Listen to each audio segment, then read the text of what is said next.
चलो दोस्तों, इस वीडियो में बताएंगे रोशन रोही का नया गाना लाने की क्या जरूरत थी। अभी पिछले गाने जो खेसारी लाल यादव के साथ आया था, केस तेरी रानी लड़ेगी, उसका व्यूज और ट्रेंडिंग में से हट नहीं रहा था। फिर बैक टू बैक नया गाना लेकर आ चुका है, वो भी अमरपाली दुबे के साथ, जो कि कटीली कमर पिछले गाने अमरपाली दुबे के साथ लाए थे तो एकदम बम ब्लास्ट हुआ था। भाई साहब, कटीली कमर एकदम जबरदस्त गाना हुआ था, एकदम भोजपुरी इंडस्ट्री का हिट हुआ था। उसी टाइप के फिर एक गाना लेकर आ चुके हैं, यानी कि रोशन रोही फिर से अमरपाली दुबे के साथ, जिसको गाने का नाम है दिल देना है दान में।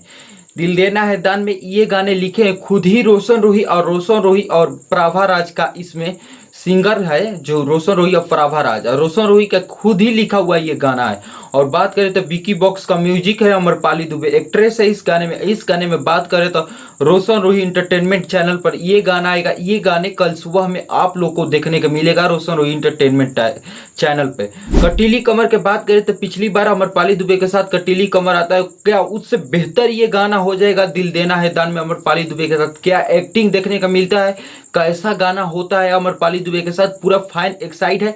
लेकिन केस तेरी रानी लड़ेगी, वही बात करें खेसारी लाल यादव के साथ रोशन रोही का गाना आया था, भाई साहब एकदम bomb blast, 4 million plus views कर रहा है। यानी कि बात करें तो 2,44,000 लाइक प्राप्त किया है, और 2 नंबर पे अभी गाना ट्रेंड कर रहा है। इस गाने को 1 नंबर पे छो पाइए केस तेरी रानी लड़ेगी, तब जाकर दिल देना है दान में इस गाने को व्यूज बढ़ाइएगा या लाइक बढ़ाएगा। वीडियो को लाइक, चैनल को सब्सक्राइब करिए। देखते हैं गाना आता है तो क्या तबाही मचाता है।